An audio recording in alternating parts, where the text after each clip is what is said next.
Salam əziz insanlar. Şirin gerçəklərin növbəti buraxılışındayıq və bugünkü müsahibimiz filologiya elmlər doktoru, ədəbiyyatşünas Əzzağa Nəcəfzadədir. Xoş gördük Əzzağa müəllim. Xoş gördük sizi. İlk sualımıza sizin özünüz haqqında başlamaq istəyirəm. Amil İctimai Birliyinin üzvləri və elm ədəbiyyat xadimləri sizi çox yaxşı tanıyırlar. Zəhmət olmasa izləyicilərimizin də sizi tanıması üçün özünüz və fəaliyyətiniz haqqında məlumat verərdiniz. Mən filologiya elmlər doktoru, dosent Əzzağa Nəcəfzadə. 1979-cu il təvəllüdlüyəm. Yaradıcılığımın əsas sahəsi Məhəmməd Füzuli və Nizami Gəncəvidir. Amma əgər mənim fəaliyyət tariximə baxsaq, yəni sırf filoloji fəaliyyətə başlamışam Cəmşid Naxçıvanski adına hərbi liseydə və orada gələcəyin zabitlərinin milli vətənpərvər ruhda tərbiyə olunması üçün əlimdən gələn hər şeyi etmişəm. Ondan sonraki fəaliyyətim Azərbaycan Milli Elmlər Akademiyasında olub. Milli Elmlər Akademiyasının Məhəmməd Füzuli adına Əlyazmalar İnstitutunda elmi katib, elmi işçi, aparıcı elmi işçi və hətta elmi işlər üzrə direktor müavini vəzifəsinə qədər yüksəlmişəm, işləmişəm. Cavidin ev muzeyində çalışmışam. Amma mənim həm namizədlik, həm də doktorluq dissertasiyamın müdafiəsi Nizami Gəncəvi adına Ədəbiyyat İnstitutu ilə bağlı olub. Mən namizədlik dissertasiyam Məhəmməd Füzuli yaradıcılığında poetik fiqurlar, doktorluq dissertasiyam isə Nizami Gəncəvi yaradıcılığı klassik türk ənənələri kontekstində mövzusunda olub. Namizədlik dissertasiyamı müdafiə eləmişəm mən 2006-cı ildə, doktorluq dissertasiyamı isə 2023-cü ildə. Bu müddət ərzində mən sabah qruplarında Azərbaycan ədəbiyyatı və dili ilə bağlı olan fənləri tədris eləmişəm. Bakı Dövlət Universitetində, Azərbaycan Dövlət Pedaqoji Universitetində, Bakı Slavyan Universitetində, Azərbaycan Dillər Universitetində, yəni bu sahədə fəaliyyət göstərmişəm. Hal-hazırda isə Qarabağ Universitetində filologiya kafedrasının müdiri olaraq fəaliyyət göstərirəm. Yenə də tələbələrimizə Azərbaycan dilini və xüsusən də ədəbiyyatımızı öyrətməklə məşğulam.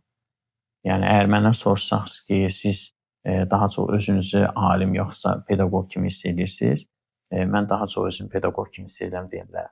Karyeranızın əvvəllərində qeyd elədiniz ki, hərbiçilərə də dərs demisiniz və son savaşlarımızda şəhidlər və qazilər arasında sizin də şagirdləriniz var.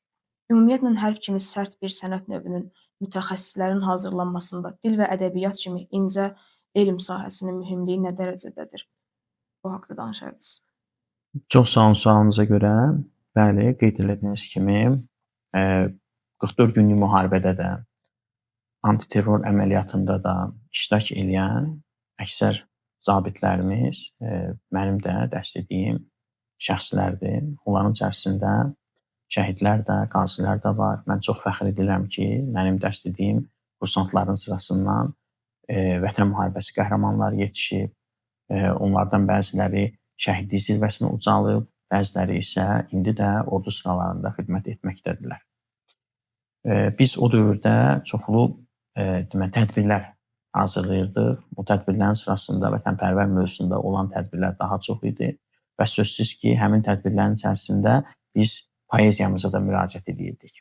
Vətən mövzusunda olan şeirlərimiz bu poeziyanın deyək ki, ən əsas qrupunu təşkil edirdi. Həmin tədbirlərimizdə bizim kursantlar iştirak edirdilər. Müxtəlif şairlərimizin obrazlarını canlandırırdılar. Amma sözsüz ki, biz əsas aksenti sözsüz ki, vətənpərvərlik mövzusuna yönəltmiş olurduq. Onlardan bir kursantımın adını çəkmək istəyirəm. Vətən müharibəsi qəhrəmanı Ceyhun Həsənov bizim tədbirlərimizdən birində Namiq Kəmalın obrazını canlandırırdı və orada Namiq Kəmalın obrazını canlandırarkən sonda belə bir ölüm səhnəsi var idi. O deyirdi ki, mən əgər bu amalım uğrunda şəhid olsam da qəm yeməyəcəm, çünki mən vətən yolunda canımdan keçirəm. Doğrudan da sanki illər sonra onun söylədiyi o fikir real deməli həyatda öz əksini tapmış oldu. O öz canını fəda eləyərək vətən yolunda şəhid oldu. 300-ə yaxın öz şəxsi heyətini deməli düşməndən xilas etmək üçün öz canını fəda verdi. Bu da sözsüz ki, həmin məktəbin deyək ki, mən daxil olmaqla digər müəllimlərinin də xidmətləri idi. Təkcə deməli ədəbiyyat və Azərbaycan dili müəllimləri deyil, eyni zamanda tarix, coğrafiya, hətta deyək ki, riyaziyyat müəllimləri belə ilk növbədə qarşıya məqsəd qoymuşdular ki, kursantları vətənpərvər ruhda tərbiyə eləsinlər. Biz onlara əgər ana dilini öyrədirdiksə, ana sözünün vətənlə bağlı olduğunu onların nəzərinə çatdırırdıq. Ümumiyyətlə bütün mətnlərimizin hətta imla mətnlərimizi seçəndə vətənpərvər mövzuda, hərbi mövzuda olan mətnləri seçirdik ki, bizim kursantlarımızın təfəkküründə bir gün Qarabağın azad olunacağı tarix daim canlansın.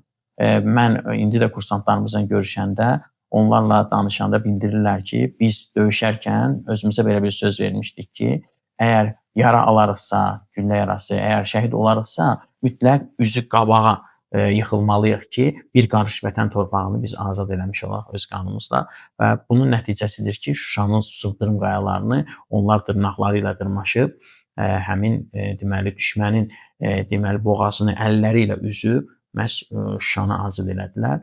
Mən onların ruhları qarşısında baş əyirəm və əgər doğrudan da mənim xırda bir zəhmətim varsa ki, onlara o vətənpərvərlik ruhunu aşılamışam, özümü çox xoşbəxt hiss eləyirəm ki, yəni mənim də cüzi də olsa bu sahədə öz xidmətim var. Hərbiçilərə verdiyiniz ilk dərs haqqında təəssüratlarınızı bilirsiniz, maraqlı var.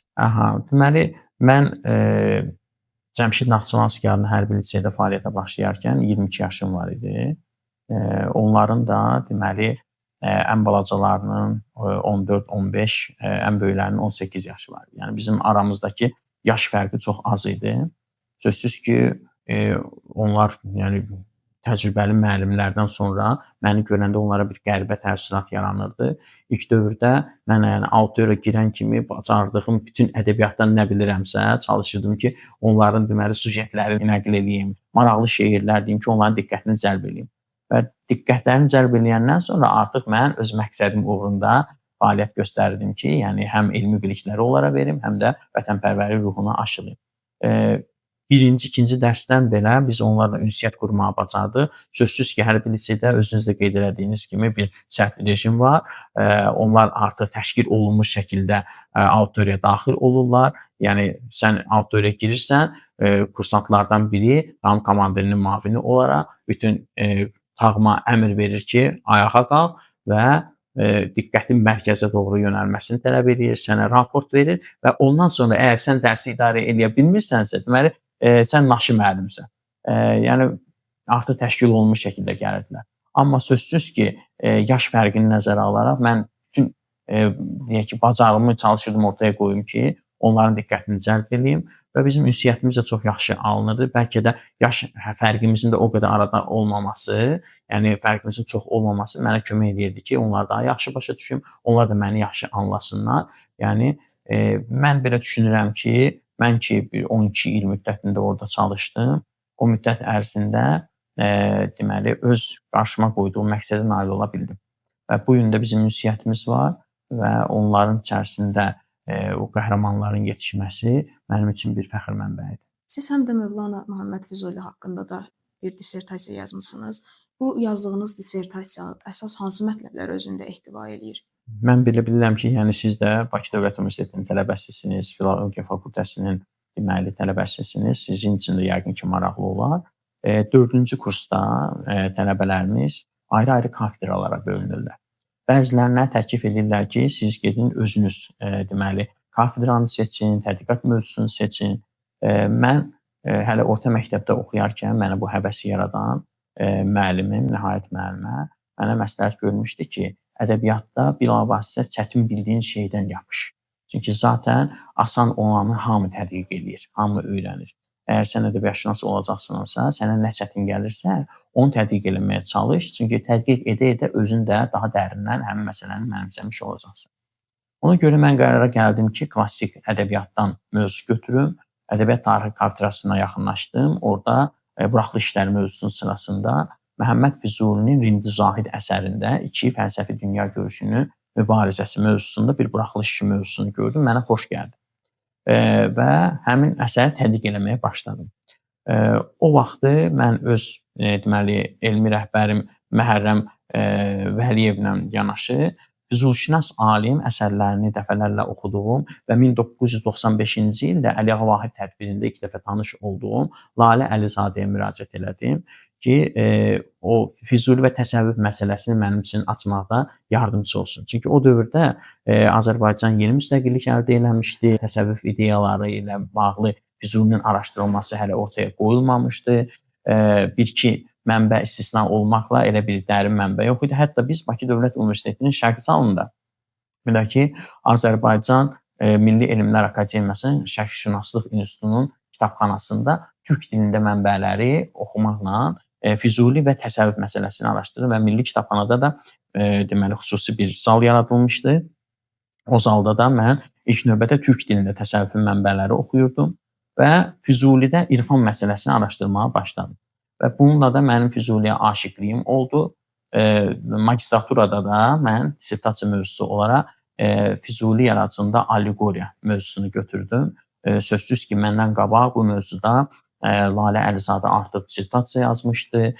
Onun Füzulinin gizli sözü monoqrafiyası meydana gəlmişdi. Orada da onun mənə köməyi oldu, müəyyən bir tövsiyələri oldu və sanki həmin əsərin davamı kimi sırf həmin allegorik əsərlərdə Füzulinin deməli əsərlərindəki o təsəvvüf məsələlərinin açılması üçün mən deməli örtülü dilin özəllikləri adında bir kitab yazdım. Yəni mənim magistr dissertasiyam sonradan kitabxanada nəşr olundu. Bir müddət sonra artıq deməli mən qərara gəldim ki, bu elm yolunu davam elətdirim.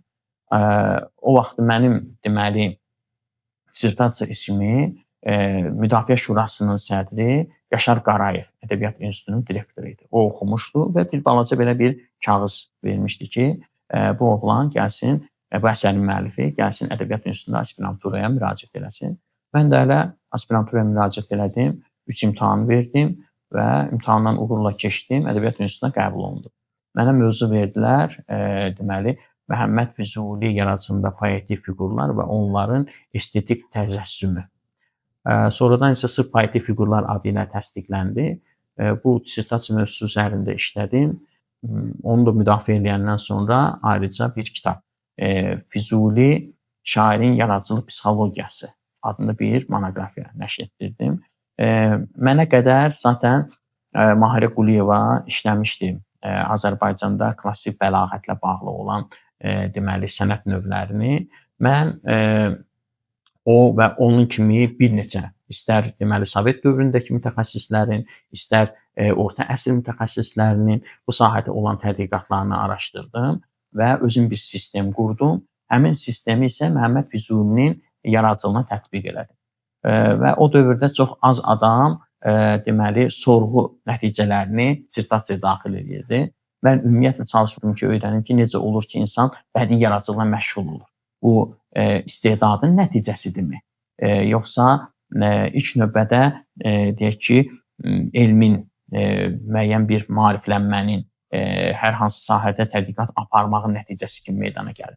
Yəni şairlərimizin sırasında elə şairlər olub ki, bilirik ki, xüsusi savad görmədən də, hətta biqələm təxəllüsü ilə yazan şairimiz olub ki, gözəl əsərlər ortaya qoyub. Amma Füzuli söyləyirdi ki, elmsiz şeir əsası yox, divar olur, əsassız divar qayət də bir etibar olur. Həmin o elmin nə olduğunu araşdırmağa çalışdım və bədii yaradıcılıqla məşğul olan bir neçə deməli 100 nəfər şəxsi mən sorğuya, yəni hazırladığım sorğuya cəlb elədim.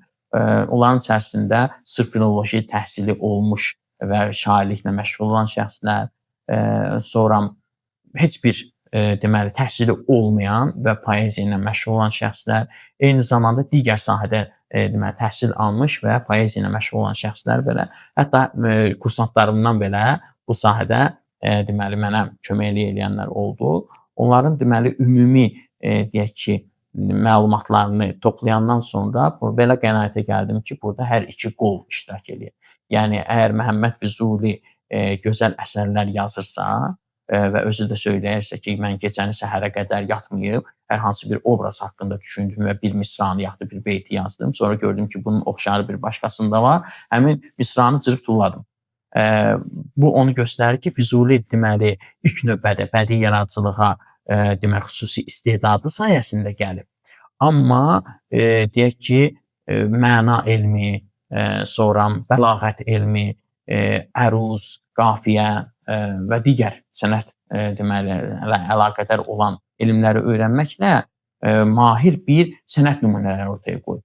Yəni demək olar ki, bütün poetik fiqurlar ki, hansı ki şərq ədəbiyyatında istifadə olunur, hamısının Füzulidə nümunələri var və hər poetik fiqurun bir neçə növlərindən istifadə edib. Hər birində də mahir nümunələr ortaya qoymağı bacarır. Mən də yəni öz müasirlərimdən fərqli olaraq Avropa terminləri ilə şərq terminlərinin müvazi şəkildə işlənməsini deməli əsərimdə göstərmiş oldum. Məsələn, Tozi sənətindən danışırdıqsa, onu həm alliterasiya, həm az sanası variantını verdim. Mübaliğə sənətindən danışırdıqsa, onun hiperbola və litoda variantı haqqında da məlumat verdim. Təkrirlərdən danışırdıqsa, o təkrarın növləri, deyək ki, Avropa ədəbiyyatında hansılar istifadə olunursa, onları da müqayisə elədim. Yəni onu göstərdim ki, əslində bu bizim hansı ad qoymağımızdan asılı olmayaraq filologiya elmində bu mövcuddur. İstəyir qərb ədəbiyyatında olsun, istəyir şərq ədəbiyyatında olsun. Sözsüz ki, onların bəziləri şərq ədəbiyyatının, xüsusən də deyək ki, müsəlman şərqinin deməli ərəbcə, farsça yazan şairlərin və türk dilində yazan şairlərin ilk kəşfləri idi. Amma əksəriyyəti yəni sırf insan təfəkkürü ilə, insan psixologiyası ilə bağlı olan bir şeydir. Yəni sənətlə bağlı olan bir şeydir. Necə ki, rəssamlıqda bir sənətin biz istəyir şərqdə, istərsə ki, qərbdə təzahürlərini görürük. Şərqdə də və qərbdə də şeir sənətində də bax bu ənənələr mövcud olub. Onlar şairdən şairə inkişaf edərək kamilləşir. Yəni istər ərəb deyək ki, ədəbiyyatşünaslığı Yunan ədəbiyyatşünaslığının nailiyyətlərini qəbul edərək onu inkişaf elətdirib.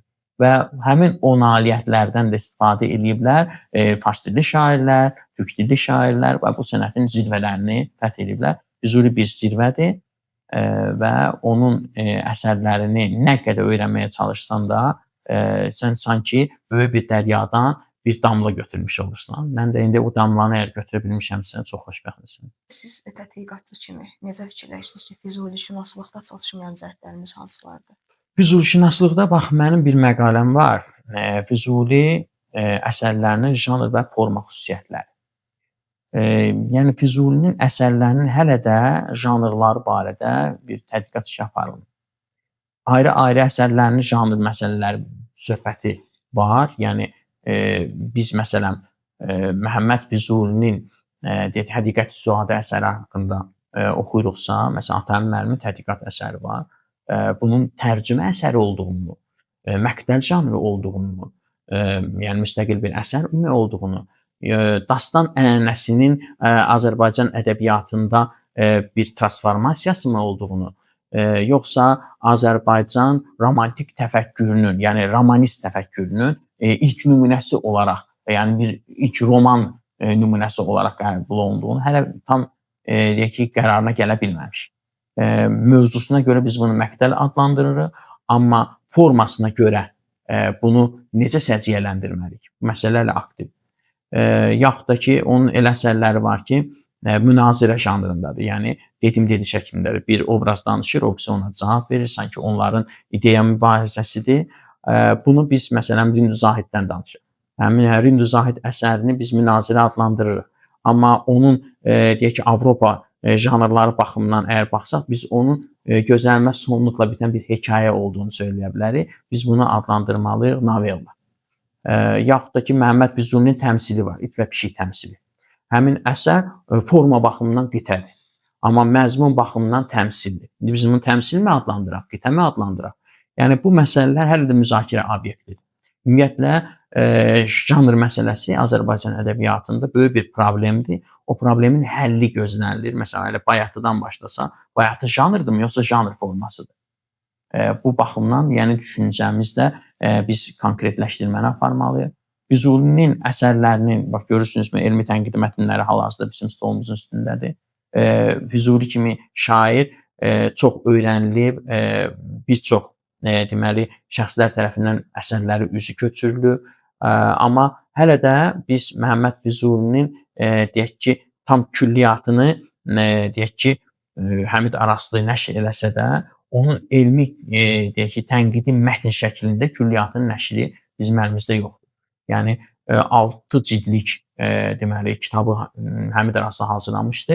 Onun son cildləri əsərlərinin tərcümələridir Azərbaycan dilinə.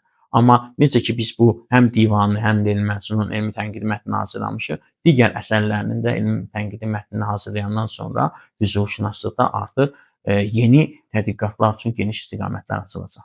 Bizə məlumdur ki, siz çoxdan yaddan çıxmış dəyərli bir dissertasiyanda yenidən ona can verib, həm də nəşrə hazırlamısınız. Bu dissertasiya haqqında danışsanız. Yenə də Bakı Dövlət Universitetinə qayıdaq. Deməli, mən nizamşünaslıq mövzusunda tədqiqat işi aparanda kataloqlarda, xüsusən də dissertasiyaların kataloqunda bir əsərin adına rast gəlmişdim. M. Ələkbərov, yəni adını göstərmirdilər. Nizami və Azərbaycan xalq yaradıcılığı mövzusunda bir dissertasiya. 1947-ci il qarşısına yazılmışdı. Bu dissertasiyanın haqqında bütün nizamşünaslar sadəcə adını çəkmək ilə kifayətlənirlər. Hətta Folklor İnstitutunda bu sahədə araşdırmalar aparan, yəni nizam məsələlərində deyək ki, folklor qaynaqlarını araşdıranlar da ancaq əsərin adını çəkmək ilə kifayətlənmişdilər. Mənim özümə çox maraqlı gəldi. Həmin o dissertasiyaların kataloqunda, yəni biblioqrafiyasında onun Bakı Dövlət Universitetində müdafiə olunduğunu gördüm. Bakı Dövlət Universitetinin kitabxanasına müraciət elədim və həmin kitabxanada kataloqdan həmin əsəri tapdım. Şifrəsini götürdüm, o kitabı sifariş verdim və bu Nadir Kitablar Fondunda mənim üçün sağ olsunlar şərait yaratdılar. Həmin dissertasiya ilə tanış oldum. Və bilirsiniz də hər bir kitabı sifariş verəndə onun qabağında bir cibcik olur. Həmin cibcikdə kitablar səndən qabaq kim tərəfindən sifariş olunubsa, orada göstərilir. Həm o cibcikdə, həm də xüsusi bir qeydiyyat jurnalı olur. O jurnalda da baxdım ki, məndən qabaq 1982-ci ildə axırıncı dəfə bu dissertasiya sifariş verilir. Və onu da sifariş verən bir tələbə olub. Yəni ona görə də bu geniş tədqiqata cəlb olunur. Fikirləşdim ki, bu 19-cu il idi.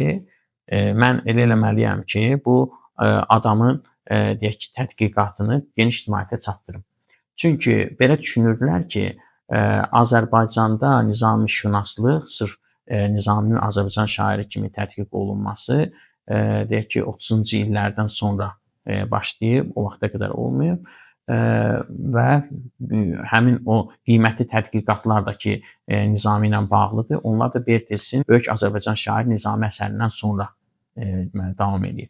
Amma bu onu göstərir ki, bu dissertasiyanın da artıq çap olunması və həmin şəxsin əgər biz dissertantlıq yaxud da doktorantlıq o vaxtda aspirantlıq tarifinə nəzər salmış olsaydı, görəcəyik ki, 30-cu illərdən bu sahədə bizdə tədqiqatlar gedir. Ona görə həmin əsəri oxuyandan sonra onun müəllifinin kim olduğunu araşdırmağa çalışdım.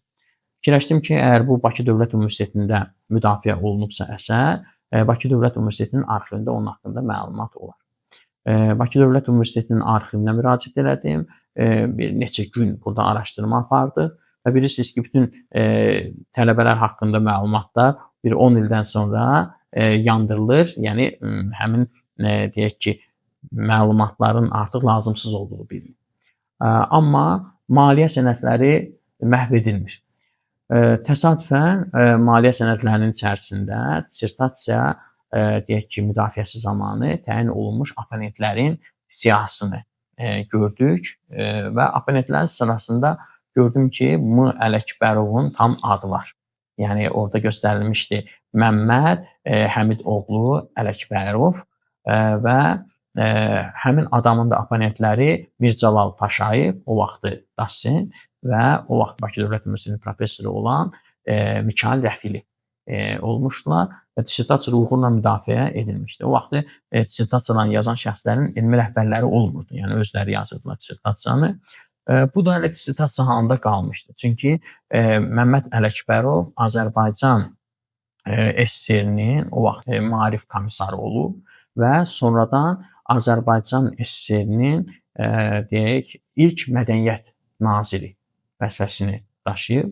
Sonradan isə vəzifədən uzaqlaşandan sonra isə özü də dünyasını dəyişdiyinə görə həmin əsəri çap eləyən olmamışdı. O dissertasiya monoqrafiya halına salınması üçün müraciət elədi Bakı Dövlət Universitetinin rektorluğuna. Onlar da sağ olsunlar icazə verdilər. Həmin əsəri kitab halında çapa hazırladıq. 2021-ci ildə Nizami Gəncəvi ilində biz onu həmin əsərin müəllifinin yurdunda, deməli Lənkəran şəhərində təqdimatını keçirdik və o dövrdə də Lənkəran Dövlət Universitetinin alimləri də buna öz münasibətini bildirdilər. Onlar da dedilər ki, yəni bizim bu əsərdən məlumatımız yox idi və əsərin də ən maraqlı cəhətlərindən biri odur ki, o deməli əsərin sonunda Nizami Gəncəvinin yaradıcılığında istifadə olunan atalar sözü və məsələlərin deyək ki, cədvəlini verir. Onların Azərbaycan dilinə hərfi tərcüməsini verir və qarşısında da onun deyək ki, bugünkü Azərbaycan ərazisində və ümumiyyətlə Türk dünyasında istifadə olunan atalar sözü və məsəl qarşılıqlarını. Yəni burada çox az fərqləri görə bilərik və çox maraqlıdır ki, əksəriyyətini Nizami Gəncəvi hərfi tərcümə eləyərək əsərinə daxil eləmişdir. Bu sahədə tədqiqat aparan digər bir mütəxəssisimiz də var. Yeri gəlmişəm onu da deyim. Mənzərə xanım Məmmədova Nizami Gəncəvinin İskəndərnamə əsərinin dilini araşdırır. Həmin o əsərində belə qənaətə gəlir ki, Nizami Gəncəvinin yaradıcılığında alınma sözlərin sırasında ən çox böyük çoxluğu türk sözləri təşkil edir. Və Nizami Gəncəvi özü idiomatik ifadələr, deməli çoxlu sayda idiomatik ifadələri fars dilinə gətirib. Və həmin idiomatik ifadələr də əslində türk dilində olan o frazeologların, frazeoloji birləşmələrin fars dilinə hərfi tərcüməsidir. Bu onu sübut edirdi ki, həm o tədqiqat, həm də qeyd etdiyim digər faktlar Nizami Gəncəvi türk dilində düşünüb fars dilində əsər yazıb. Yəni bu kimi tədqiqatların elmi dövrəyə daxil edilməsinin məqsədi o idi ki, Nizami Gəncəvinin məhz bir türk şairi olduğunu dünya ictimaiyyətinə çatdıraq. Bu iki dissertasiyanı yazanda və başqa dissertasiya məqalələrinizi yazanda hansı Füzulişünas, Nizamişünaslarla əlaqə? Sizin kimi bir gəncə də bir məsləhət verərdim mən bizi dinləyənlərə, bizi deməli izləyən deməli gənc dostlarımıza ki, adətən biz kitabları oxuyuruq, həmin kitabların müəllifləri ilə tanış olma haqqında düşünmürük. Amma mən bəlkə də başqalarından fərqli olaraq həmin o kitab müəllifləri ilə görüşməyə arzusunda olmuşam. Sözsüz ki, mən deyək ki, klassik ədəbiyyata marağımı oyandıran iki şəxs olmuşdu. 1995-ci ildə Əliağa Vahid tədbirində Hacı Maili və Lalə Əlizadəni görmüşdüm. Onların çıxışlarını dinləmişdim və belə qərara gəlmişdim ki, mən də ədəbiyyatşünas olum. Çünki bizim ailəmizdə ədəbiyyata həvəsi olan şəxslər olsa da, heç vaxt ədəbiyyatşünaslığına məşğul olan şəxslər olmayıb. Bu sahəyə girişəndən sonra da magistr dissertasiyam üzərində işləyərkən mən bir kitabla qarşılaşdım. Füzulidə təsəvvüfi qaynaqlar idi və həmin o əsərin müəllifi Ramiz Fasih idi. Onunla görüşməyi arzu elədim və Bülbülə kəndinə getdim və artıq bizim orada ünsiyyətimiz yarandı. Dəfələrlə onunla görüşdük və Füzulini sanki o mənim üçün o təsəvvüf məsələlərini xırdalayırdı. Bu da mənim yəni kitabımın daha maraqlı olmasına gətirib çıxartdı. Lalə Əlizadənin artıq adını qeyd elədim. Ondan başqa digər Füzulişünaslarla mənim görüşlərim olub. Mən Ədəbiyyat İnstitutunda işləyərkən Vəcihə Feyzullayeva, Atəmin Mirzəyev, Firdun Qurbansoy, Nəzakət Məmmədli, sanki balaca bir otaqda üzbəüz oturduğumuz insanlar idi. Onlar ilə daim ünsiyyətdeydim və sözsüz ki, Füzuli sahəsində də tədqiqatlar olan elmi rəhbərim Teymur Kərimin də adını çəkməliyəm. Bu insanlar mənə Füzulini daha dərindən öyrənməyi öyrətdilər. Yəni öz tədqiqatları ilə, çünki mən oxuyurdum nəyisə və nəyisə anlamayanda, nəyisə başqa bir mənbəyə ehtiyacım olanda birbaşa həmin adamlara müraciət edirdim, suallar verirdim. Onlar da öz fikirlərini bildirirdilər. Məsələn, dəfələrlə olub ki, Firdun Qurbansoy ilə söhbət eləmişik və bu fikri siz necə qənaətə gəlmisiniz deyib və bir də görmüşəm səhərsi gün Firdun Qurbansoy İrandan gətirdiyi deməli ksero sürətləri mənə təqdim edib ki, bax burada daha geniş məlumat əldə edə bilərsən. Məsələn, Məhəmməd Füzulinin müəmma haqqında olan deməli traktatı barədə məlumatları əldə etmək üçün. Atəmin Mirzəyevlə dəfələrlə söhbətlərimiz olub. Vəcihə xanım məsələn mənim məqalələrimi, ilk məqalələrimi oxuyurdu və fikirlərini bildirirdi ki, yox, bunu bu şəkildə yox, bu şəkildə yazmalısan. Eyni şəkildə də, yəni Teymur müəllim də dissertasiyamı oxuyurdu. Bəzən bir məqaləmi verdim ki, oxuyurdu. Dərhal deyirdi ki, sən bir filan kitaba da bax. O kitaba baxandan sonra həmin məqaləni təzədən yazmalı olurdum. Yəni mənim özümə məlum olurdu ki, mən bu sahənin bu hissəsini bilmirəm. Yəni onu oxuyandan sonra artıq tədqiqata başqa istiqamətdən girişməliyəm. Bu yəni ünsiyyətimiz çox alimlərlə davam edir indi də. Mənim son deyək ki, füzulişünaslarla ünsiyyətimin nəticəsi Lalə Əlizadə ilə birlikdə hazırladığımız Füzulini tədrisi ilə bağlı olan bir kitab idi. Füzulinin həyat yaradıcılığının orta mütəhsil məktəblərində tədrisinə dair bir monoqrafiya hazırladıq, dərslik daha doğrusu hazırladıq. Həmin o dərs vəsaitini həm müəllif şəklində yazdıq. Lalə xanımın mənə qədər bir kitabı var idi Füzulini tədris edərkən. O həmin məsələlərə müasir nöqteyi nəzərdən baxdı və mən də Füzulini tədris edən bir deyək ki, gənc nəslin nümayəndəsi kimi öz baxışlarımı ortalığa qoydum. Deyək ki, interaktiv dərsləri necə təşkil etmək olar, ümumiyyətlə neçə yaşından Füzulini şagirdlərə tədris eləməli, 9-cu sinifdənmi, 10-cu sinifdənmi indiki kimi, yoxsa ibtidai sinifdən belə tədris etmək mümkündür? Bunun üçün biz hansı mənbələrə müraciət etməliyik? Necə edə bilərik ki, şagirdlər üçün bu daha maraqlı olsun? Füzulidən qorxmasınlar, çəkinməsinlər, deməsinlər ki, Füzulinin dili çətindir. Yəni bu barədə biz dəfələrlə Lalə xanımla deməli fikir mübadiləsi aparırdıq və həmin fikir mübadiləsinin sonunda hissələri yazırdıq. Elə hallar olurdu ki, Lalə xanımın bir fikri yaranırdı, mənim bir başqa fikrim yaranırdı. Ona görə kitaba baxmış olsanız görəcəksiniz ki, hər deyək ki, hissənin müəllifi mötərizədə, mündərəcatda yazılıb ki, yəni bu fikrin müəllifi Lalə xanımdır, bu fikrin müəllifi isə Əzza müəllimdir. Yəni mən fəxr edirəm ki, həmin füzulişünasları tanımışam. Hətta mən Füzulidən yazanda nizamşünas alim deməli Nüşabə Araslıya yaxınlaşmışdım. Çünki Nüşabə Araslı o dövrdə Nizaminin poetikasını yazmışdı. Mən isə Füzulinin poetikasını işləyirdim. Ona görə də o qəlibləri mən özüm hazırlayandan sonra necə bölməliyik bunları, necə təsnif eləməliyik məsələsini Nüşabə xanımdan soruşdum. O da sağ olsun 2 gün mənimlə işlədi. Həmin təsnifatı hazırladıq ki, o təsnifatı da Füzuli yaradıcılığına tətbiq elədi. Yəni ümumiyyətlə alimlərlə ünsiyyətdə olmaqdan çəkinməməliyik. Biz bəzən düşünürük ki, sual verərik, onlar bizə deyərlər ki, sən nəcə bunu bilmirsən? Amma sual verməkdən heç zaman çəkinməməlisən. Yəni bilməmək eyib deyil, öyrənməmək eyibdir. Devizini əsas tutaraq mən daim tədqiqatlarımı bu istiqamətdə aparmışam.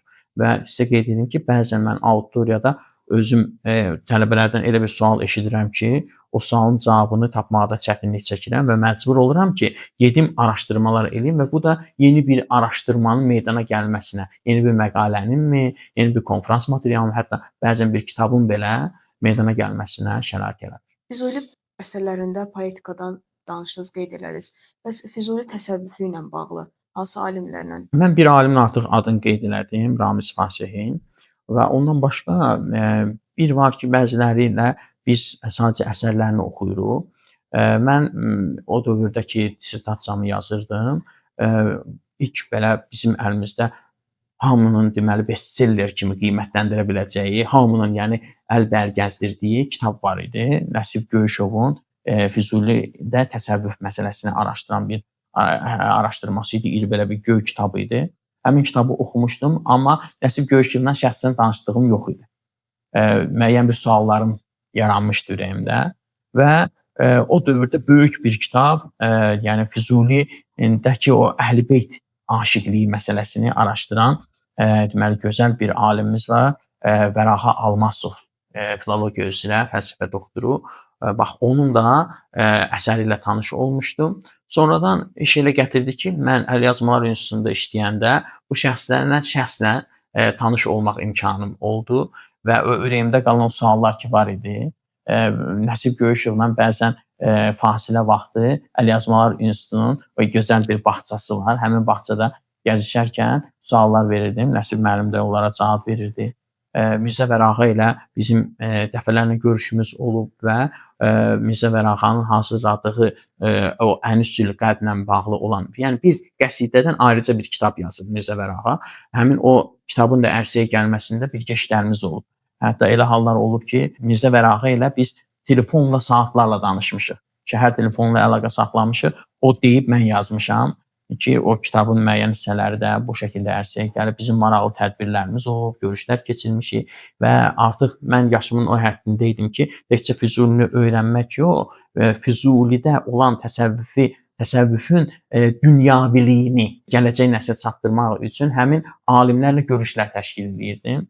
Sözsüz ki, təsəvvüf məsələlərini araşdıran alimlər sırasında mərhum Nəzakət Məmmədin də mütləq adını çəkməliyik ki, o Leyli Məcnundakı o təsəvvüfü məncə onun qədər gözəl açan ikinci bir alimimiz yoxdur.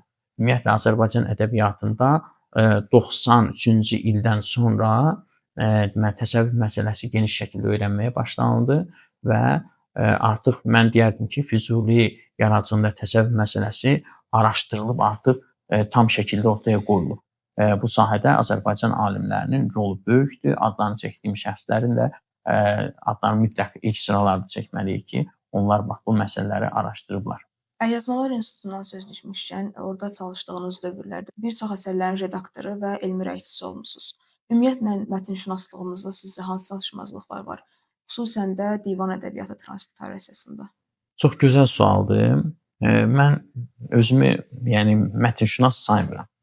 Daha çox ədəbiyyatşünas sayıram. Əlyazmalar İnstitutunda da qiymətli mətnşünaslarımız var. Yəni orada bir məktəb formalaşır uzun illər. Həmin ənənə davam edir. Maraqlı məsələdir ki, əlyazma özü sinkretik sənət növü olduğu üçün onun tədqiqində də müxtəlif sahələrin mütəxəssisləri bərabər işləməlidirlər. Çox zaman bu mütəxəssislər tək işlədikləri üçün onların tədqiqatları yarımçıq qalır. Nə mənada? Natamam desəm daha doğru olar. Sən ola bilər ki, çox gözəl ərəb dili yaxud da fars dili mütəxəssisisən, amma heç vaxt əlyazma oxumamısan. Çünki əlyazma hər bir insanın necə öz xətti olduğu kimi, əlyazma da insandan gərək danışsın. O baxımdan biz şərqşünaslıq fakültəsini bitirən şəxslərlə xüsusi işləyirdik ki, yəni ümumiyyətlə təzə işçi qəbul olunan kimi biz xüsusi kurslar təşkil edirdik. Bir 12 mühazirə dinləyirdilər onlar, müxtəlif şöbə müdirləri və bu sahədə olan mütəxəssislər onlara o əlyazma ilə işləməyin incəliklərini çatdırırlar. Kağızın hazırlanmasından, cildin hazırlanmasından tutmuş, əlyazmaların mühafizə olunması, əlyazma ilə davranmaqdan başlayaraq əlyazmaların oxunmasına qədər, onların transliterasiya məsələlərinə qədər, transliterasiya və transfoniliterasiya məsələləri var. Bu barədə onlara dərindən məlumat verilirdi. Elmi tənqidi mətn nədir? O barədə məlumat verilirdi. Ya ümumiyyətlə müqayisəli mətn nədir? Avtobus nüsxə nədir? Yəni bunlar haqqında məlumat veriləndən sonra onlar bir deyək ki, mətnşünas, əlyazmaşünas kimi yəni yetişirdilər. Bəzən olur ki, mətnşünaslar yaxşı elmi tənqidi mətn hazırlayırlar, amma onun tədqiqi ilə məşğul olmaq üçün onların dərin ədəbiyyatşünaslıq bazası olmur. Çünki onlar şərqşünaslıq fakültəsini bitiriblər. Filoloji təhsil onlarda o dərəcədə deyil. Nə dilçilik baxımından tədqiq edə bilməyənə, nə də ədəbiyyatşünaslıq baxımından. Buna görə həmin mütəxəssislərin ikisinin birlikdə bir əsər üzərində çalışması çox gözəl effekt verir. Yəni belə hallar olub. Bəzilərinə biz məsləhətlərimizlə kömək eləmişik. Bəzilərində isə sizin qeyd etdiyiniz ki, həm müəllif olmuşuq. Bəzilərinin işinin biz redaktoru olmuşuq. Mən həmin əsərləri redaktə eləyəndə çox şey özüm öyrənmişəm. Yəni gizlətmirəm, əksinə mən yəni əgər 10 il müddətində əlyazmanın üstündə işləmişəmsə, bu müddət ərzində mən bir məktəb keçmişəm. Paşa Kərimovun adını xüsusilə qeyd etməliyəm ki, o da Bakı Dövlət Universitetinin Filologiya fakültəsinin məzunu idi. O özü necə yolu keçibsə, hansı çətinliklərdən keçibsə ki, əlyazmaşünas kimi yetişsin. Bax, o yolu mənə sanki tərqin eləyərək, öyrədə, bunu elə bu şəkildə müəyyən bir nəticəyə gəlib çatdı. Əkrəm Bağırovun adını qeyd etməliyik ki, o da bizim yəni qiymətli mütəxəssislərimizdəndir. Özü deməli şərqşünas olaraq eyni zamanda bir çox mətnlərin həm tədqiqi, həm də tərcüməsi sahəsində çalışıb. Maraqlıdır ki, məsələn, Tutinaməni fars dilindən həm əvvəlcə hərfi tərcümə eləyib, ondan sonra poetik tərcüməsində eləyib. Yəni o xalqımıza həmin əsəri qazandırıb. O qədər belə əsərlər var ki, əsərlər fars dilindədir, yaxud da ərəb dilindədir. Azərbaycan deyək ki, mədəniyyətinin tərkib hissəsidir, amma bu gün bizim mədəniyyətimizin tərkib hissəsi kimi istifadə olunmur. Çünki əsər başqa dildədir, başqa əlifbadadır. Məhz həmin əsərləri bizə yenidən qazandıran həmin o mütəxəssislər. Yəni bir var əlyazmanı sadəcə təsvir eləyəsən, bir var əlyazmanı transliterasiya yaxud da transfoniliterasiya eləyəsən, bir də var ki, onu tədqiq eləyəsən. Bununla bağlı böyük işlər görülüb Əlyazmalar İnstitutunda və hal-hazırda da həmin işlər davam etməkdədir.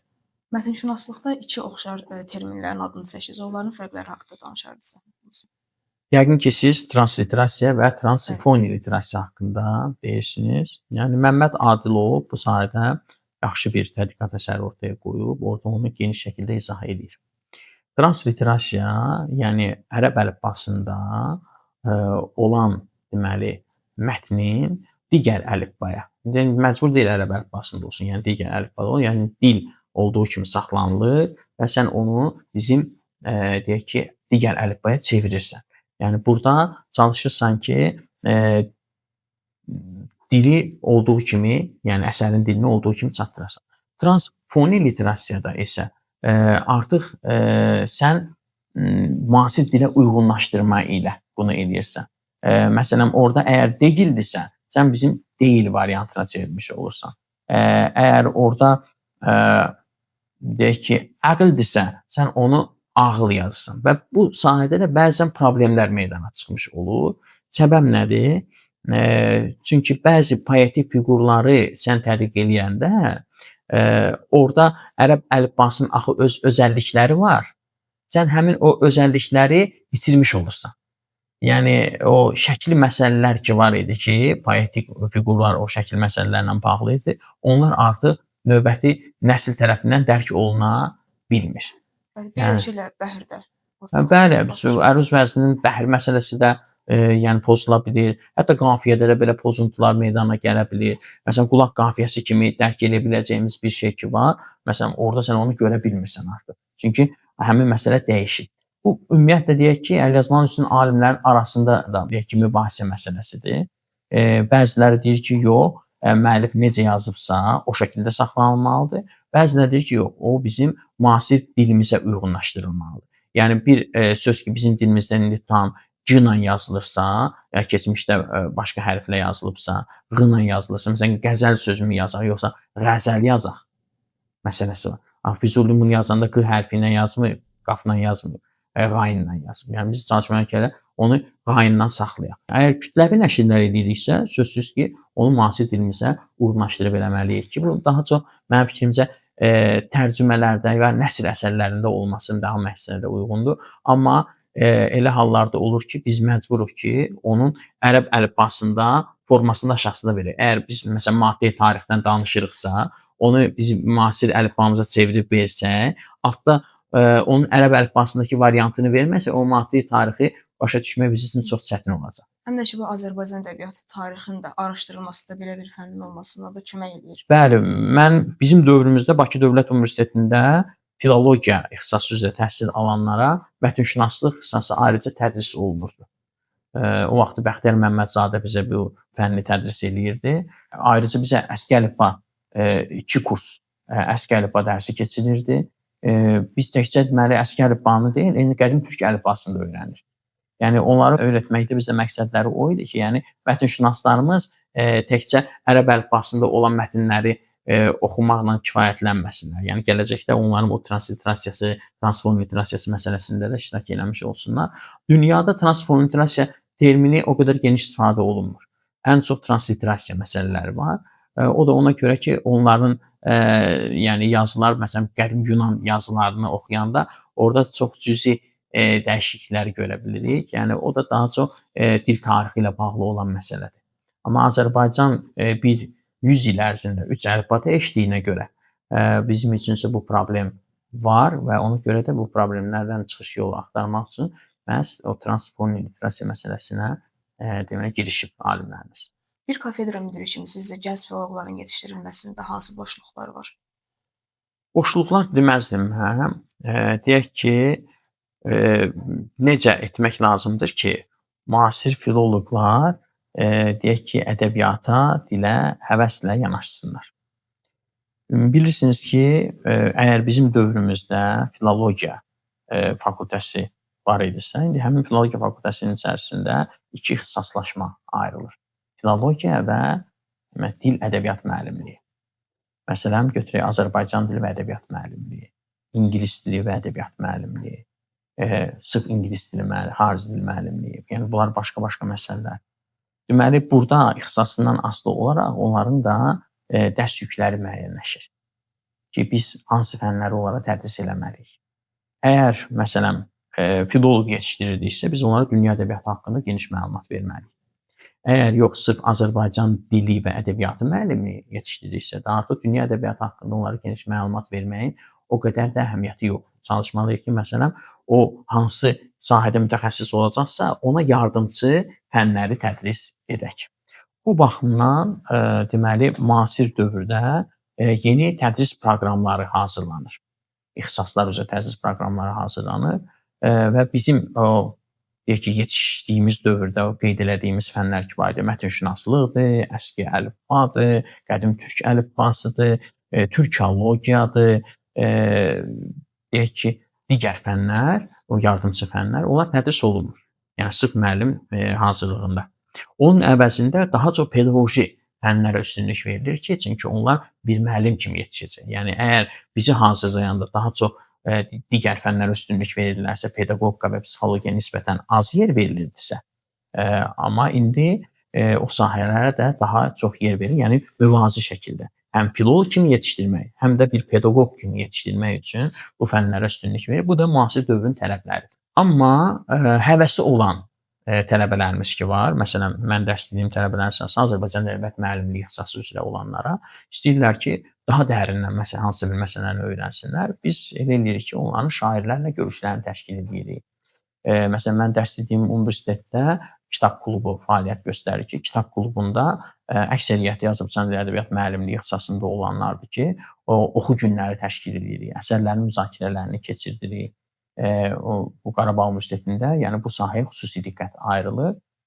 Onlayn görüşlər keçiririk şairlərimizlə, sahə tədqiqatçıları ilə. Məsələn, bu yaxınlarda elə biz Amin təşkilatının deməli Vəfa Ədəbi Məclisinin deməli üzvü olan Seyid Əsri ilə deməli görüş keçirdik şairimizlə. Bu görüşdə məqsədimiz əruz vəznli şeirin deməli öyrənilməsi məsələsi idi. Onu necə edək ki, tələbələrimiz daha yaxşı başa düşsünlər. Şeirin əruz vəznində olan bəhirlərini müəyyənləşdirmək onlar üçün rahat olsun. Təfilələri dəqiq müəyyənləşdirə bilsinlər. Eyni zamanda necə olur ki, şair şeir yazır. Əruz vəznində şeir yazmaq üçün bunu xüsusi qaydada öyrənmək mi lazımdır? Yoxsa sadəcə əruz vəznində şeirləri mütaliə etmək ilə həmin qəlblərə yiyələnmək mümkündür məsələlərini müzakirə edirdik. Bugün biz axşam çalışırıq ki, bir aşıq ilə görüşümüz olacaq. Aşıq poeziyasının yaşadan aşıqlardan biri ilə biz söhbət edəcəyik. Həmin aşıq da bugünkü tələbələrimizə aşıq poeziyasında necə etməliyik ki, deməli biz o janrları yaxşı müəyyənləşdirə bilək. Məsələn, qoşma formadımı, yoxsa varsağı ilə qoşmanın nə fərqi var? Məsələn, ola bilər ki, o qoşmanın içərisindəki növləri ki var, tədrisin içərisindəki növləri ki var, onları necə müəyyənləşdirmək olar, o barədə mən mübahisələr və müzakirələr edəcəyik və eyni zamanda da dastanın içərisində şeirin yeri, dastan poetikasının içərisində şeir nəyə görə işlədilir, insanın duyğularını necə ifadə edir. Bu baxımdan da yəni bizim müzakirələrimiz keçirir və fikirləşirəm ki, sərbəst şeirdə yazan şairlərlə də görüşlərimizi biz təşkil edirik. Çalışıram ki, mən müasir dövrdə klassik ənənəni yaşadan gənc şairlərimizlə görüşləri keçirdək tələbələrimizin. Çünki onların həm yaşları bir-birinə uyğun gəlir, həm də deyək ki, müasirlik ilə ənənənin bir-biri ilə vəhdətini bu gənc şairlərimiz verməyə bacarırlar. Yəni onları biz gənc nəslə əgər ötürməyə bacarsa, yəqin ki, gələcəyin Azərbaycan dili ədəbiyyat müəllimləri də klassik ənənəni öz şagirdlərinə ötürməyə bacaracaq və onları sevdirməyə müvəffəq olacaqlar. Biz bilirik ki, siz elmi fəaliyyətlə yanaşı bədii yaradıcılıqla məşğul olursunuz. Əsasən şeirləriniz hansı mətləb ehtiva eləyir? Bu haqda danışarız. Bir də mümkünsə şeirlərinizdən bir neçəsini səsləndirərsiniz. Mən özümü heç vaxt şair yaxud da ki, yazıçı demirəm. Bir əsəri var Əbdürrəhim bəy Haqverdiyenin Zorən Təbib. Yəqin ki, oxumusunuz. Yəni mən də pedaqoji fəaliyyətimdən irəli gələrək bədii yaradıcılığa müraciət etmişəm. Yaxud da elə hal olub ki, deməli sanki mənə kimsə nəsə diktə eləyir ki, bunu yaz və o andaca yazmışam və şeir yaxşı şəkildə formalaşır. Demək olar ki, çox az redaktə eləmişəm. Yəni o baxımdan şair odur ki, o sahə ilə məşğul olsun. Yazıcı odur ki, o sahə ilə məşğul olsun, onun bir növ sənətinə çevrilir. Mən də bu gənc yaşlarımda hamı kimi yazmışam, amma sonradan bu işlə məşğul olmadığıma görə daha çox elm sahəsinə yönəldiyim üçün sanki ilham pərisi məndən üz döndərir. Amma vaxtaşırı bir də görürsən ki, o pedaqoji fəaliyyətinlə əlaqədar olaraq yaxud da hər hansı bir hadisə sənə təsir göstərir. İstər-istəməz sən özündə şeir yazma məcburiyyətində olursan. Mən həm sərbəstdə, həm hecada şeirlər yazıram. Doğrusu əvvəlcədən seçmirsən ki, bu hecada mı olacaq, yoxsa sərbəstdə olacaq. Ona görə şeir yazsan, baxsan görürsən ki, artıq bu sərbəst deyək ki, şeir şəklindədir. Bir ikisini istəyərəm oxuyum. Aprel döyüşləri zamanı bir şeir yazmışdım. O dövrdə deməli mən dərsə gedəndə gördüm ki, bütün eyvanlar Azərbaycan bayraqları ilə bəzədilir və beynimdə bir deyək ki, bir şeir xatırlamağa çalışdım. Bu Mirvarid Dilbazinin anasının oğluna nəsihəti idi. Amma baxdım ki, özüm şeir yazıram. Ona görə də Facebookda da paylaşanda da oxuduqlarımdan təsirlənib yazdığım şeir kimi paylaşdım. Anam məni mərd doğubdur, atam səngər, anam çöl. Anam mənə döyüş deyib, əsir düşmə, oğul, öl. Hər yatanda layla demir, marş oxurdu anam hey, cəbhə boğçamı yığıb, nəsihətlə dedi ey, qorxun sənə düşmən olsun, cəsarətin həmdəmim, qalib gəlmək hünər istər, mübarizdən öyrənin. Qəzəb, nifrət, nələt yağdır silahından düşmənə, öz elinə sən dayaqsan, iftixarsan bilmənə. Əskərlərdir qardaşların, zabitlərdir dostların, qardaşlıqda sən möhkəm ol, dostlarına arxa ol. Qoy çiynində möhkəm tutsun hər yorulmuş xəstə qol. Oğul səni uşaqlıqda bələyərdim mən yaşıl, odur ki sən cəbhədəki dostlarına tez qoşul. Müjdə gətir qələbədən, soraq gətir zəfərdən, qazi olan oğluma mən döşək tikim xəzəldən. Qoy gecələr ayıq yatsın, düşmən ondan gen qaçsın. O gün olsun oğlum sənə əskər əlin uzatsın. Sən də baxıb fəxr edəsən, sevinəsən, güləsən, çünki qalib ordunun müzəffər zabitisən. Bu aprel döyüşləri ərəfəsində yazmışdım. Yaxud da deyək ki, oxuduqlarımdan təsirlənib mən deyək ki, İslamın böyük peyğəmbərinə də şeir həsr eləmişəm. Buradan bir sizinə vaxt olub, deməli Ramazan ayında Qədr gecəsində Rəsulullaha yazdığım, həsr etdiyim bir şeir var, onu istəyirəm oxuyum. Yəni fərqli duyğuları istəyirəm təqdim edeyim ki, insanın içində olanı sanki poeziyaya gətirirsən. Ya Rəsulullah, qaranlıq gecəyə nur, susuz ürəyə səfa. Səndən bu aləmə gəlməyəcək bir daha. Nur ələyən çıraqsan, xoş günlərdən soraqsan, kasıb evdə qonaqsan, boş süfrəyə düzmüsən, qurcunundan çox nemət, sonsuz olar bir sərvət. Mələklərlə ünsiyyət sənə verib bir zinət, tükənməyək xəzinə, əxlaq, zəka səndədir, əlacsız dərdə dəva, yenilməyən bir düha, heç şübhəsiz səndədir. Haqq yolunda döyüşdə, həqiqətdir silahın, ümidin Allahadır, Tanrıyadır pənahın. Qəlbə munis sözlərin, əqlə ziya veribdir. Hidayət yolçuların haqqa tərəf yönəldib, kafirləri müsəlman, qatı dindar edibdir.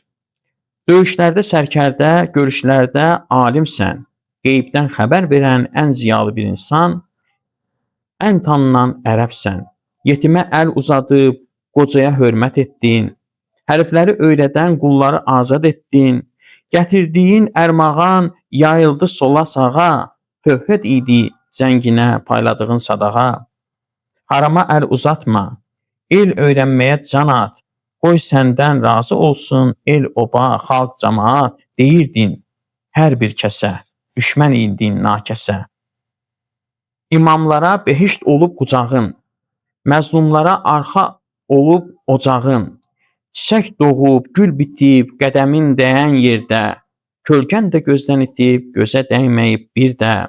Buludlar çətirinmiş, solmayan çiçək sənsən, öydün yol göstərmiş, biz heçik, gerçək sənsən. Ay da iki bölünüb, gecələrin birində, ümidimiz sənədir, qiyamət günündə də. Adın əmin, həmd edən, özün qəvi, rəhimli. Xitab etmiş yaradan sənə ey insan deyə, dilim gəlməyir sənə sadəcə insan deyəm. Sən ruhların babası, sonuncu peyğəmbərsən.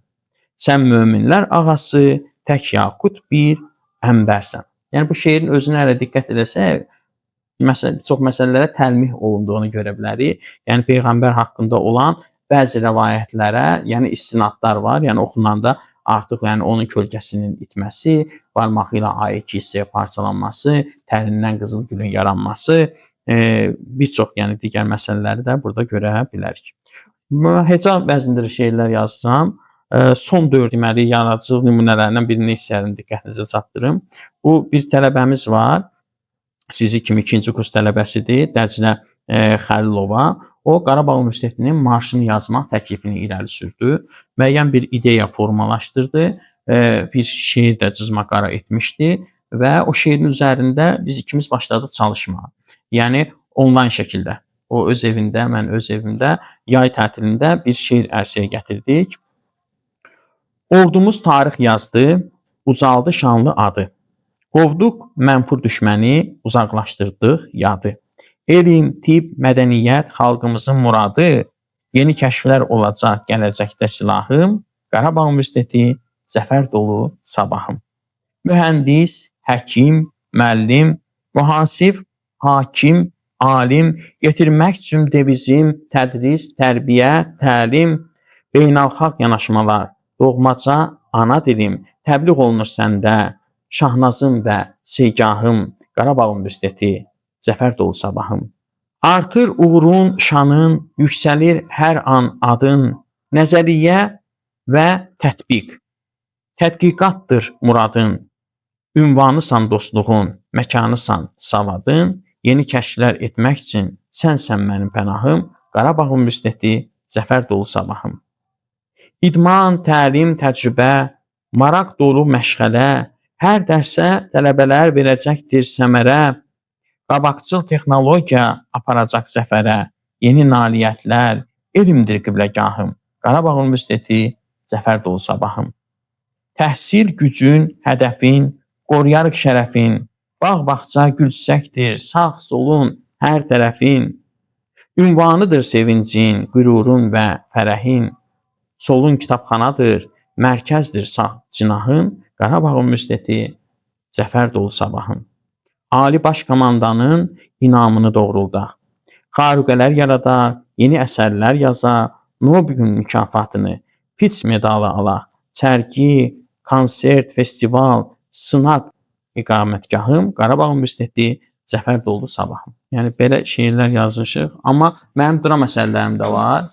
Dram əsərlərim də daha çox, yəni yazdığım dram əsərləri özümün rəhbərliyi elədiyim, yaxud da ki, mənim yəni bədii rəhbərliyim altında fəaliyyət göstərən Dram Dərnəyinin üzvləri tərəfindən tamaşaya qoyulub.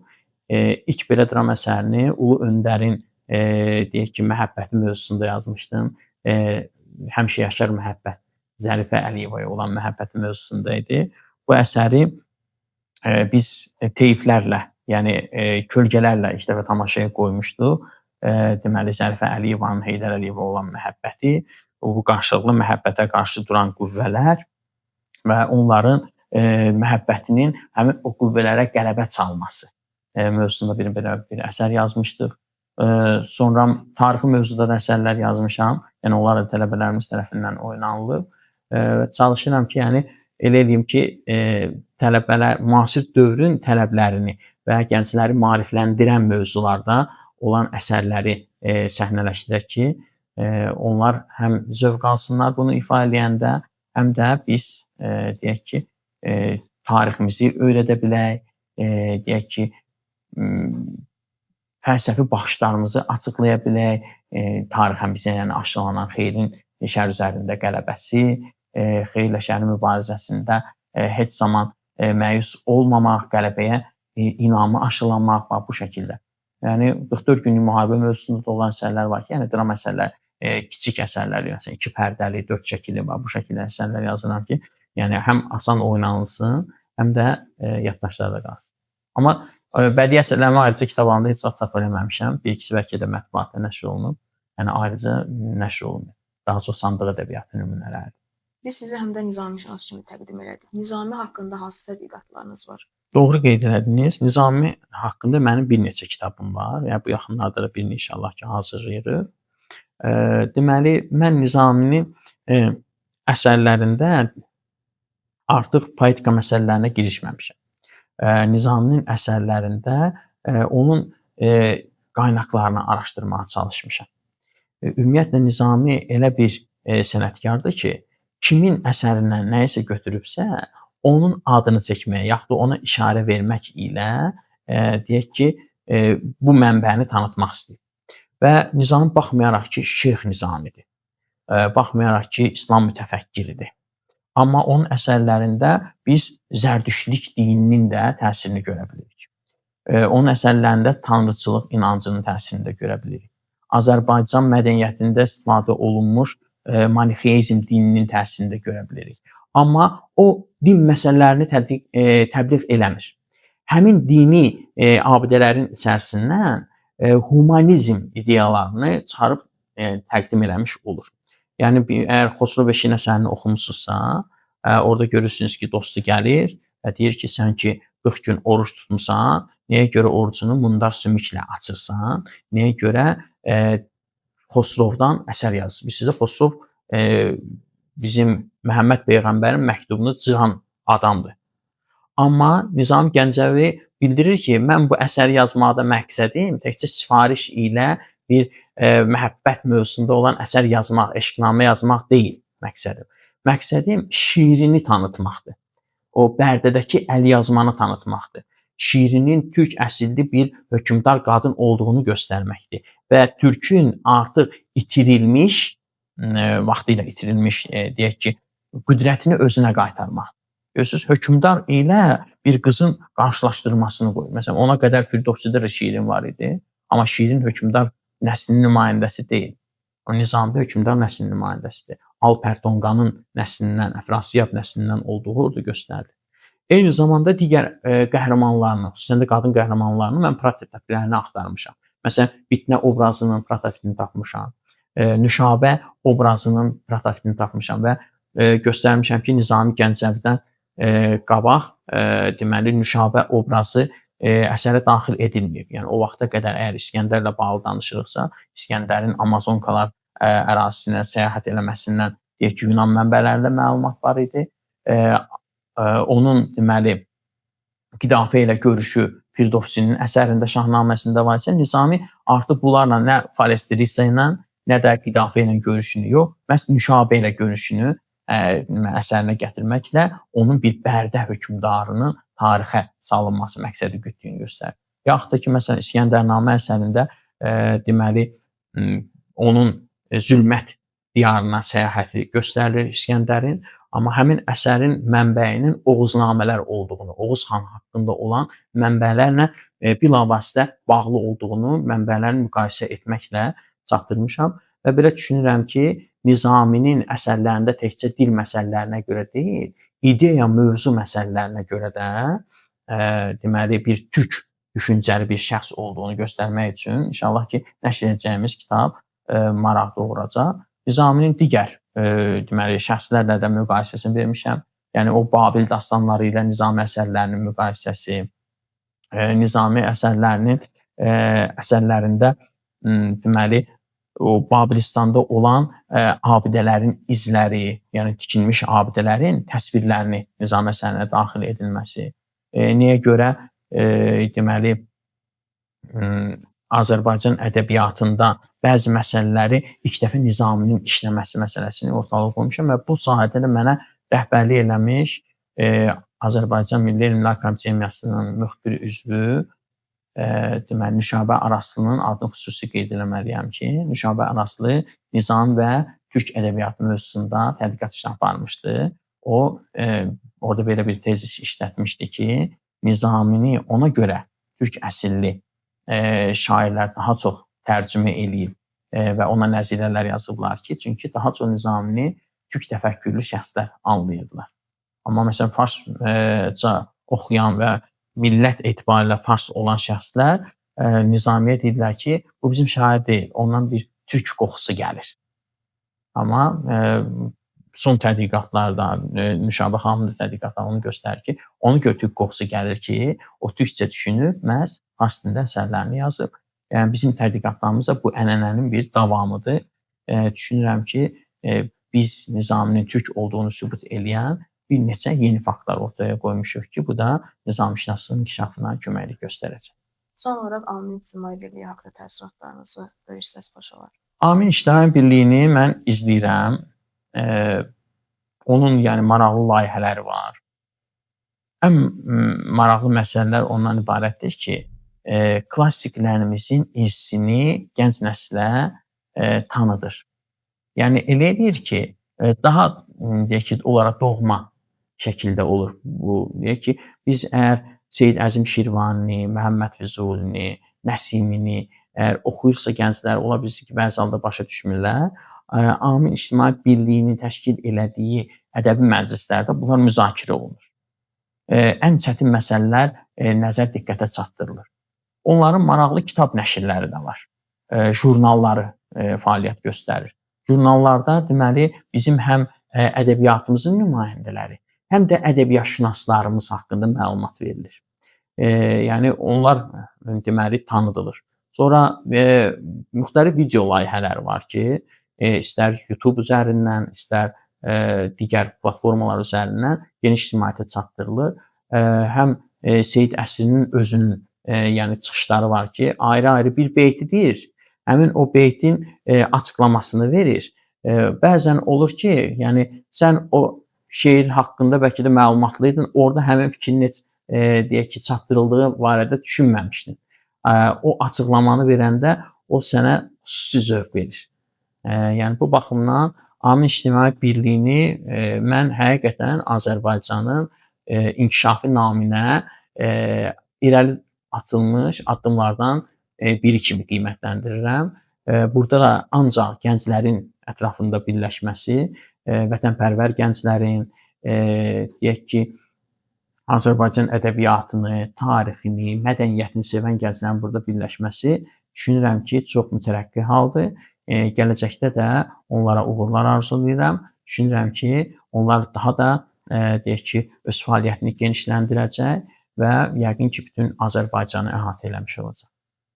Çox sağ olun. Sağ olun. Təşəkkür edirəm. Mən təşəkkür edirəm ki, belə maraqlı deməli verişlər, layihələr həyata keçirirsiniz. Sizin kimi gəncləri də görəndə bizim ürəyimiz dağa dönür. Sağ olun.